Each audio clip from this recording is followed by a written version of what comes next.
is my message for the greatest country in the world. In the light of the recent events in the United States, I felt morally obliged to shed light on a very similar chain of events that took place in my country during the 90s. The cause of those events was the same: a constantly re-emerging ultimate evil, nihilistic, non-theistic religion/cult that caused hundreds of millions of deaths in the 20th century and countless suffering. Now, proponents of that religion want to run the experiment once again, and in that experiment, you, people of America, will be lab mice. Not so long ago, I was a lab mouse of dictators in my country. That country was Yugoslavia. Rather than giving you lessons about history of my country, I want to give you the timeline of the events which led to an extremely bloody war and dissolution of Yugoslavian Federacy. I will leave it to you to make conclusions about similarities with recent events in the United States. In the 1989, the fall of the Berlin Wall marked the victory of the free world over tyrannical monstrosity of communism across Europe. However, Yugoslav communists didn't feel like letting go of their precious powers. Since the climate in Europe was extremely anti-communist at the time, they knew they needed a new strategy, an ideology that would seduce the masses and keep the power in their hands. So they come up with a very clever idea: to rebrand the communism in Yugoslavia and to change its name into socialism. Not any type of socialism, but a very special type, the National Socialism. Sounds familiar? The playbook they used to progress with their agenda was already tested in Nazi Germany. To establish National Socialism, you must first install hatred in people. In order to create genocidal levels of hatred, you must divide people of one country in well-defined groups.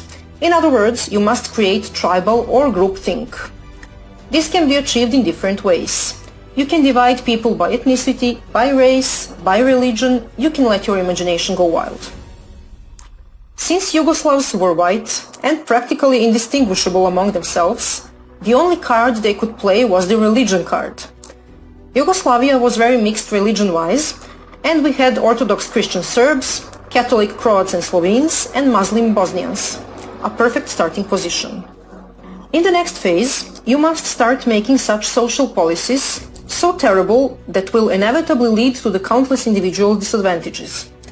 When the consequences of such government policies become obvious, you must start claiming that the cause of those inequalities is nothing but discrimination and hatred of one group towards another, and naturally, you must start screaming that those inequalities must be corrected by favoring the oppressed, discriminated group over the oppressor group. Enter national quotas for hiring. Now just replace national with race or women. Once the groups are formed and well-defined, it's needless to say that all the mainstream media in Yugoslavia were government-controlled and were fueling the narrative about mutual discrimination and hatred relentlessly. The growing fear and feeling of insecurity destroyed relationships, marriages, friendships.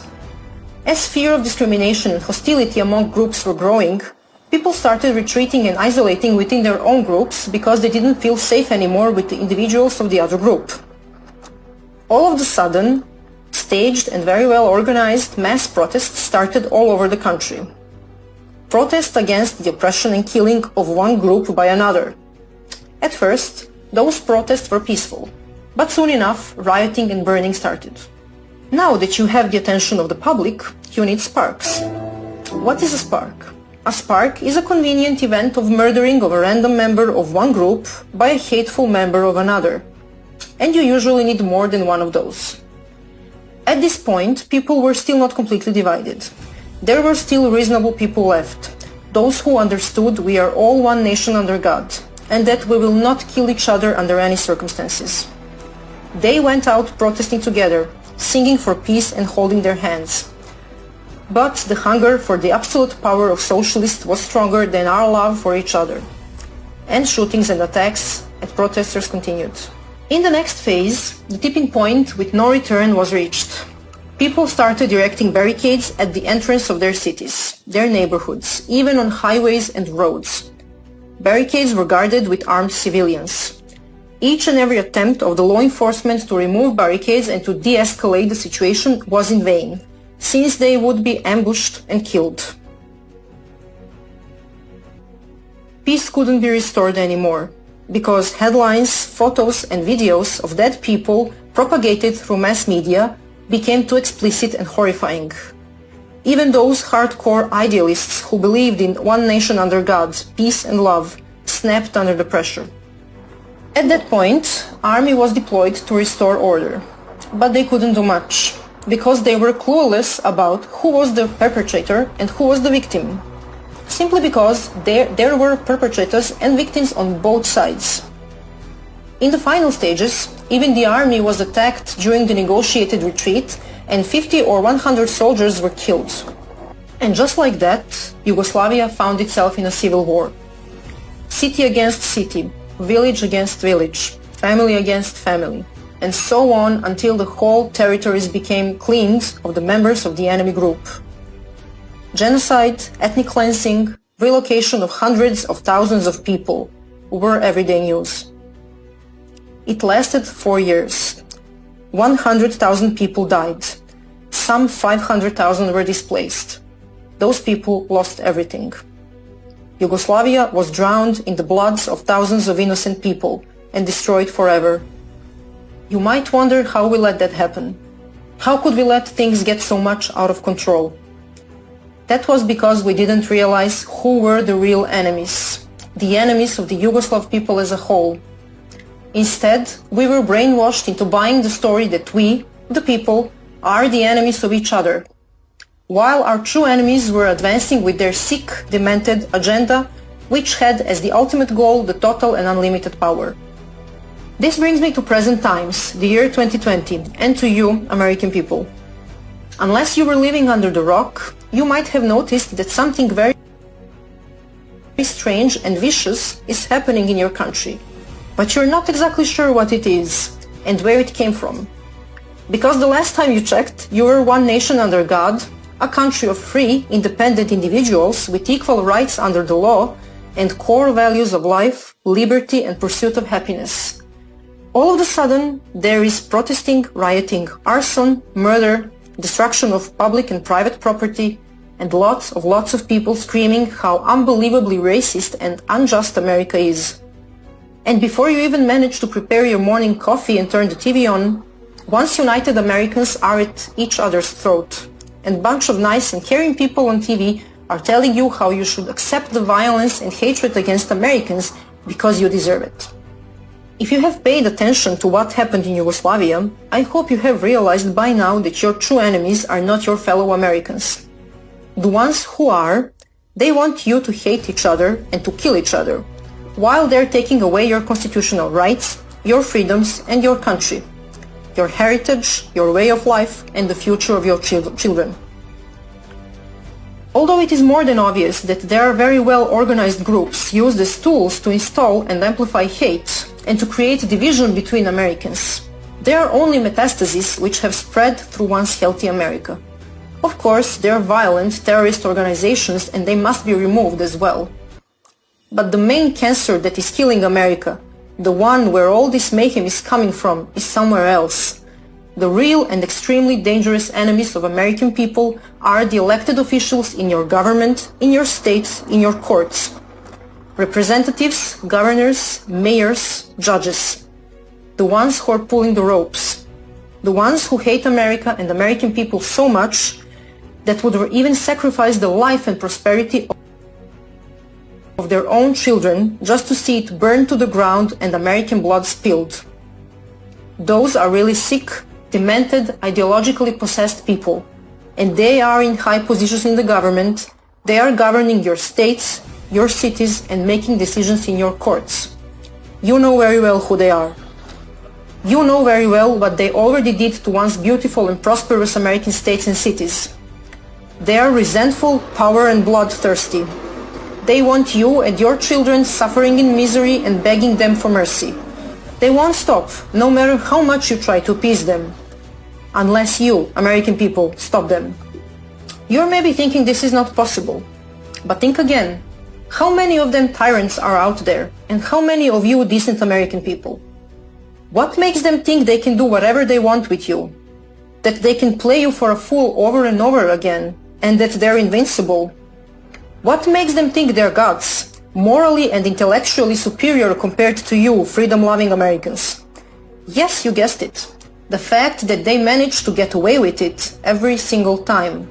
They faced no pushback and not a single consequence for their crimes against American people. The time has come for them to pay for their treason. How you should act? First thing that you must do, stop caring whether you've been called a racist, a white supremacist, a selfish person who wants to spread the C-1984, or whatever nice name they have for you. This irrational fear of stigma, a phobia of being called a racist, has way more destructive implications than you can even imagine. Stop caring whether you'll offend anyone. Number of people offended by you practicing your First Amendment rights is directly proportional to how successful you are in that. Which means, the more offended, the merrier. Stop attempting to have a fact or logic-based rational conversation. Stop explaining yourself. It's useless. You're wasting your precious time and energy. They have a playbook, and changing their minds is not part of it. Second, exercise your Second Amendment rights. This means study carefully and in detail gun laws in your state. Next, arm yourself. If you have never used a gun before, make sure to take a basic gun training. This is very important because you must know how to use a gun properly to protect yourself, your family, and your property, so that you can avoid hurting yourself or innocent people as a consequence of improper gun use. Be a responsible gun owner. Third and most important, exercise your First Amendment rights. Of course, it is very important to vote in November, but I'm afraid it will not be enough. I have seen such a diversity of ways socialists used to steal the elections in Yugoslavia, and I'm absolutely sure your tyrants will give their best to do the same. You must act now. You must go out on the streets, peacefully assemble and protest against tyranny and infringement of your God-given rights. Millions and millions of you decent American people. You must have your voices heard. You must send a very loud and a very clear message to the elected officials in the federal government and in your states that enough is enough, and that you want them to take action now against tyranny. Remind them why you voted for them and why they are elected. Remind them of their sacred duty to protect the vision of founding fathers of the United States of America. Tell them you want your constitutional rights defended and protected. Tell them you want your history preserved. Tell them you want to be able to freely exercise your rights to free speech, to be able to freely and openly show the love for your country, to be able to proudly put American flag in front of your house, and to openly show your pride of your heritage, your culture, and your nation. Tell them you stand proudly with American law enforcement and that you got their back in the same way you want them to have yours. Tell them you want to be treated as grown-up individuals who can make their own decisions. Tell them that there is no place for socialism in America. Tell them you want the traitors of American people out of their offices and out of government. Tell them you want them charged and prosecuted for treason and crimes against humanity. And that if they're not removed from the government and from their offices, that you, freedom-loving Americans, will unleash all your anger on tyrants and you will remove them yourself.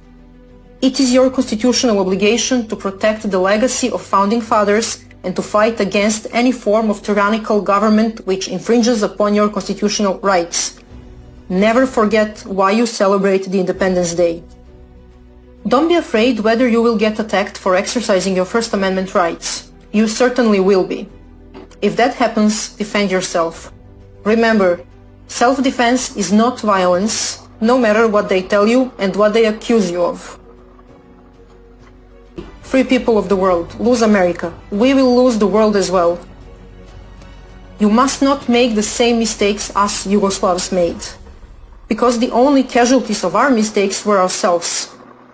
This is different because now the future of the whole free world is in your hands. Having all that said, I hope you will go out on 4th of July in tens of millions and celebrate Independence Day with your presidents as you should, as free Americans.